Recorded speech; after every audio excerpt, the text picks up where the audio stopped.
Well, as the clock ticks down on Theresa May's window to get agreement on her withdrawal deal, it's reported the Prime Minister may now be willing to scrap the Irish backstop, the plan to avoid a hard border in Northern Ireland. Well, Martin Howe QC gave evidence to the Northern Ireland Affairs Select Committee this week about the implications of Mrs May's deal and the backstop. He's a chairman of the Brexiteer group Lawyers for Britain, and he's with me now here in Westminster. Welcome to you. Good morning. I just want to ask you first of all about what the European Union spokesman said this week. Do you accept that if there is a no-deal Brexit, there will have to be a hard border in Northern Ireland? No, I don't. There will be no need to have physical infrastructure on the border. What will be needed is to exercise controls on goods that cross the border, but that can be done at the premises of businesses which are sending and receiving goods. So the European Union was wrong when they made that statement yesterday, that there would be a need for physical infrastructure at the border? I'm not sure they said that. You've got to listen carefully to the way people use words, and some people use the words hard border to mean any sort of controls at all, whether they're conducted at the border or not. Now, I mean, I don't think that's a reasonable interpretation of what a hard border is.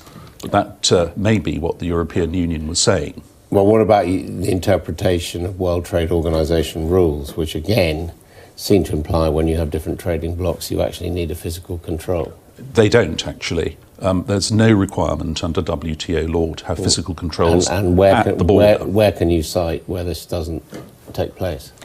Well, there are very open borders, for example, between Switzerland and the European Union. And between Norway and Sweden, both of which are... Yeah. Both of them, you know, I've been to both places and both of them have physical infrastructure. But you don't need it. Well, I mean, why is it there if you don't need it?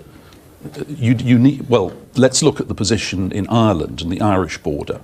There are something like 300 road crossings. Well, we know it'd be a difficult problem, but all I'm saying is you don't, the evidence is that where there are two different trading blocks, you've cited Switzerland, you've cited Scandinavia. In both cases, there are actual physical infrastructure. But you don't need it. Let me explain this. There's no requirement under WTO rules to enforce customs controls by having a man wearing a peak cap putting a pole across the road on the border.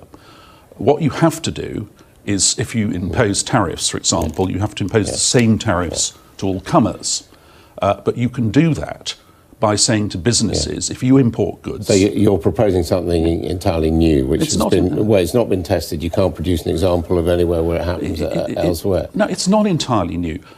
Every business that files VAT returns at the moment... No, we know in other contexts...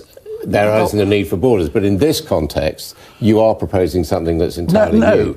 Every business that files a VAT return, on their VAT return, a box they fill in is quantity of goods imported from the European Union. Now, what you do to collect tariffs is you require them to put their customs declarations in there. It's not rocket science. It's not something new. You can collect tariffs without having to have... It is additional bureaucracy, even by your model, which would lead to delays in cross-border trade on the island of Ireland, right? No, it would not. People get very, very confused about the way customs operates nowadays. It isn't done by people with clipboards and peak All right, caps but even if it's done electronically, you're talking about more forms and infrastructure, again, an electronic infrastructure which doesn't exist. It does exist. The electronic infrastructure exists because almost all customs declarations for goods that come in from outside the European Union are filed online electronically. Only a tiny percentage are actually physically inspected by customs. But you're a lawyer, and presumably, therefore, you think that whatever happens, the law should be upheld. Well, obviously the law should be upheld, but if you look at Ireland at the moment, smuggling, of course, does take place across the border to avoid different excise duties.